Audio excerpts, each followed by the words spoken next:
Hi everyone, welcome to sleepy classes. स्वागत है आप सबका प्रीमिक्स में। इस वीडियो में हम इन्वायरमेंट के 5 एमसीक्यूज डिस्कस करेंगे जो कि स्टैटिक और करंट अफेयर्स दोनों से ही लिए गए हैं। आप एक बार वीडियो देख लीजिए, 5 क्वेश्चंस को अटेम्प्ट कर लीजिए। उसके बाद in the end you can write your score out of 5 in the comments below. अगर आपको कोई डाउट है तो वो भी आप मुझे कमेंट्स के थ्रू बता सकते हैं। शुरू करते हैं पहले क्वेश्चन के साथ। पहला क्वेश्चन है, Nakula recently heard in news is situated in Jammu and Kashmir, Sikkim, Ladakh, Arunachal Pradesh. देखो, Nakula is in news because of the reason कि इंडिया चाइना का स्टैंड ऑफ हुआ है रिसेंटली यहाँ पे, और जनवरी में ही हुआ है। और ट्रेडिशनली ये जो एरिया है ये it is not known for stand offs, ठीक है। लेकिन दूसरी बार पिछले साल भी हुआ था और इस साल फिर से हुआ है। सो एवरीवन इज़ कंसर्न्ड कि क्या रीज़न हो सकता है कि क्या चाइना फिर से अपना जो अपना डोमिनेंस दिखा रहा है इंडिया को। So all of that. So Nakula is basically located in Sikkim. Mostly जो स्टैंड ऑफ रहता है वो लद्दाख रीजन में रहता है, लेकिन पहली बार नकुला पास में भी हुआ है।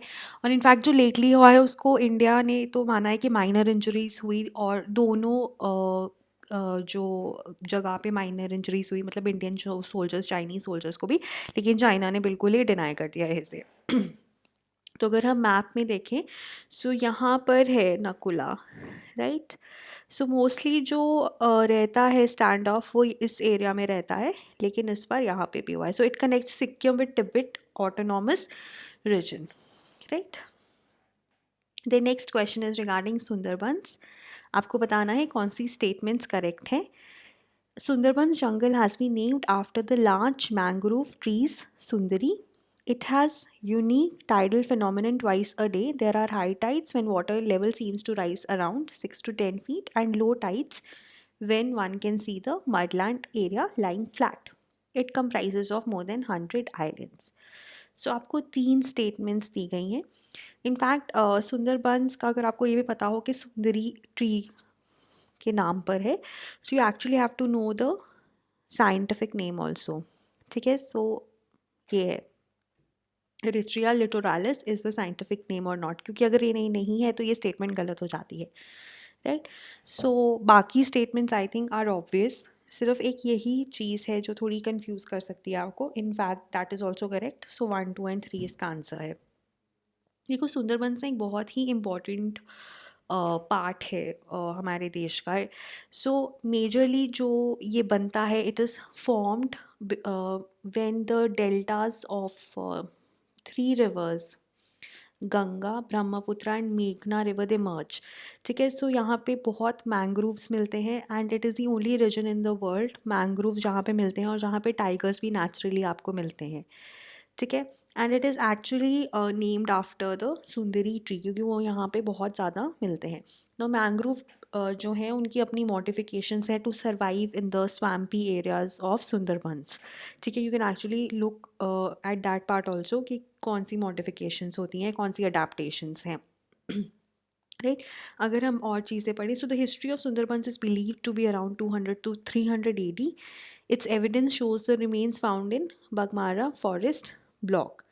उसके बाद East India Company took all the rights of Sundarbans from Mughal Emperor Alamgir II in 1757.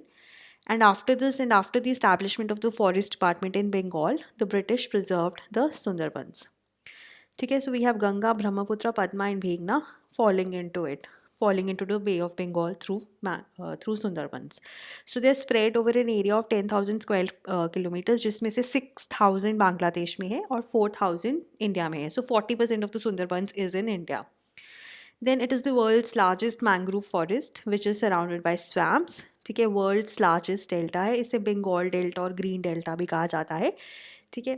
It is world's widest, deepest and most active delta associated with Bengal basin, due to which there is variety of flora and fauna. Then it also has the largest fishery board in India. ठीक है। उसके अलावा अगर हम सुंदरबंस की बात करें तो it is a Ramsar site, ठीक है। वर्ल्ड जो हेरिटेज साइट्स हैं, जो नेचुरल 7 इंडिया में हैं, उनमें से एक है, ठीक है। उसके बाद it is also a part of the map biosphere reserves, ठीक है, और बायोस्फीयर रिजर्व तो है ही। तो ये सब और फैक्ट्स हैं जो आपको पता होने चाहिए रिगार्डिंग सुंदरबंस।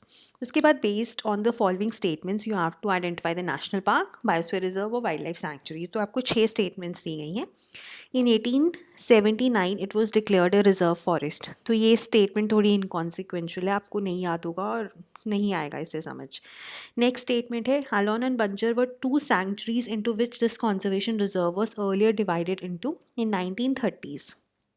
एक बार ना ये भी पढ़ लो कि ऑप्शंस में कान्हा, माधव, पेंच और संजय डुबरी टाइगर रिजर्व है। It is located in Maikal range of Satpuras. Rudyard Kipling's the jungle book is said to be inspired by it. This is one fact जो कि मेरे को आंसर बता देता है, right. Then the two famous tribes of Gonda and Bagas originally inhabited the forest. Then this is also a very important fact which has been in news. It is the first reserve of India to announce a mascot. Moor Singh got the Barasinga. So the correct answer is Kanha Tiger Reserve, right? So अभी इसलिए news में था because recently a tigress died after getting stuck in a wire trap, ठीक है, which was laid by poachers in Madhya Pradesh, Kanha's Tiger Reserve, ठीक है। So that's why it was in news, and for that a case has been registered under the Wildlife Protection Act. उसके बाद Madhya Pradesh is home to the highest number of tigers in the country, ठीक है, इसलिए इसको tiger state भी कहा जाता है। 526 टाइगर्स हैं यहाँ पे और काफ़ी ज़्यादा टाइगर रिजर्व्स है। Kanha, Bandhavgarh, Pench, Satpura, Panna one of the states having the maximum tiger reserves, ठीक है। और अगर हम कान्हा के बारे में देखें ना तो ये काफ़ी फैक्ट्स आपको यहीं से पता चल जाते हैं, right. Now moving on to the fourth question. India's first lichen park is situated in Tamil Nadu, Kerala, Uttarakhand और पंजाब। ये भी अगर आपने न्यूज़ सुनी होगी so it would be very easy for you to attempt this question. So the correct answer is Uttarakhand. तो जो lichen park है ना वो आपको उत्तराखंड में बनाया गया है। So it is first lichen park of the country, right, and it has been developed in Kumaus Munsiari area, spread over 1.5 acres with over 80 species of lichen collected from across the Himalayan state, right? Now, if we talk about lichens, जो lichens होते हैं ना, lichens are very sensitive to air pollution present in air. तो अगर sulphur dioxide का level ज़्यादा हो जाता है ना तो ये सर्वाइव नहीं कर पाते एंड दे डाई, ठीक है। So they are very sensitive, right. So इसी वजह से अगर ओवर एक्सप्लॉयटेशन हो रही है नेचुरल रिसोर्सेज की या अर्बनाइजेशन ज़्यादा हो रही है तो उन एरियाज़ में लाइकेंस आपको नहीं मिलेंगे, ठीक है। So they are best bio indicators of the pollution level. और हिमालयाज़ में ये अप टू 5000 मीटर्स की हाइट तक मिलते हैं। They need pure air to grow. अगर एक लेवल से ज़्यादा पोल्यूशन होता है तो दे डिक्लाइन, ठीक है। So they are natural indicator, bio indicator, ecological indicator of pollution in an area, right.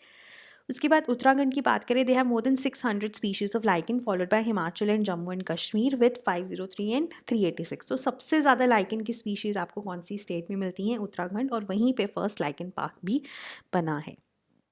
अगर हम बात करें उत्तराखंड में तो चमोली, चंपावत, पिथौरागढ़, नैनीताल, हर almost all of the parts of the state में आपको ये मिलते हैं। और जो स्पीशीज़ हैं पामोट्रिमा, पेटाटम, उसनिया, लॉग्निसीमिया, तो कुछ कुछ species just go through once. वैसे ये तो आपको जानने की ज़रूरत नहीं है, just go through them once. Lichens क्या होते हैं? म्यूचुअल एक रिलेशनशिप है एक एल्गे और फंजाई के बीच में, ठीक है। एल्गे को साइनोबैक्टीरिया भी कहा जाता है। So these algae are the one which make food, ठीक है। फोटोसिंथेसिस ये कैरी आउट करते हैं। और जो हमारे पास फंजाई है वो बेसिकली वाटर वगैरह ऑब्जॉर्ब करके एल्गे को देती है फॉर द फोटोसिंथेसिस। सो इनका म्यूचुअल रिलेशनशिप है and they come in many colour sizes and forms. So properties are sometimes plant-like, but lichens are not plants. They may have tiny leafless branches, flat leaf-like structure. So mostly वो algae का part होगा, ठीक है. So mutual association है algae में और fungi में. Algae is also known as cyanobacteria. Then the last question is, which of the following statements are correct about Meghalayan age? It is the most recent unit of geologic timescale in the 4.6 billion year history of the Earth. It began 4,200 years ago and experienced an abrupt mega drought and cooling around the globe. It resulted in the collapse of civilizations in Egypt, Greece, Syria, Palestine, Mesopotamia, Indus Valley and the Yangtze River Valley. तो इसमें से कौन सी statements correct हैं? तो ये थोड़ा सा recent नहीं है, लेकिन अगेन इट इज़ इम्पॉर्टेंट और न्यूज़ में रहता है, तो आपको पता होना चाहिए. सो the correct answer is 1, 2 and 3. अगर हम मेघालयन एज की बात करें तो जो लास्ट 4200 ईयर्स है ना, they have been classified as Meghalayan age. So it is the most recent unit of geologic time scale in the 4.6 billion year history of the earth. ठीक है. अब इसके बाद जो इंटरनेशनल क्रोनोस्ट्रैटिग्राफिक चार्ट है which depicts the timeline for earth history will be updated. ठीक है. So it experienced abrupt mega drought in cooling around the globe which lasted for 2 centuries and impacted agricultural based societies and which have developed after the end of last ice age. So इस वजह से collapse of civilizations हुई. ठीक है. और evidence of 4200 year climate event has been found on all 7 continents and it is considered unique as this was the only age which began with a global cultural event produced by a global climatic event. Right. Okay. So these were regarding your 5 question. So please अपना score comments में लिख दे. और अगर हम courses की बात करें जो हमारे यहाँ पे स्लीपी क्लासेस में चल रहे हैं, so for 2021 we have prelims crash course, क्योंकि प्रीलिम्स इज़ अप्रोचिंग फास्ट. और अगर आप क्रैश कोर्स लेते हैं तो आपको टेस्ट सीरीज़ मिलेंगी. अगर आप सिर्फ टेस्ट सीरीज़ ही चाहते हैं तो वो भी ऑप्शन है. और अगर आप सी सैट चाहते हैं तो सी सैट के lecture with 5 test is also available at a nominal price of 3500. Right. Similarly 2022 के भी हमारे जो कोर्सेज़ हैं वो स्टार्ट हो गए हैं, PCM, ऑप्शनल एस्से और सी सैट. और अगर आप 7th तक लेते हो तो आपको एक इनॉग्रल डिस्काउंट मिलेगा. उसके अलावा इंस्टॉलमेंट प्लान्स भी अवेलेबल हैं. और अगर आप वेरियस कॉम्बोज लेते हो तो भी आपको कुछ डिस्काउंट मिलता है instead of buying individually. Right. So this was all about today. Thank you so much.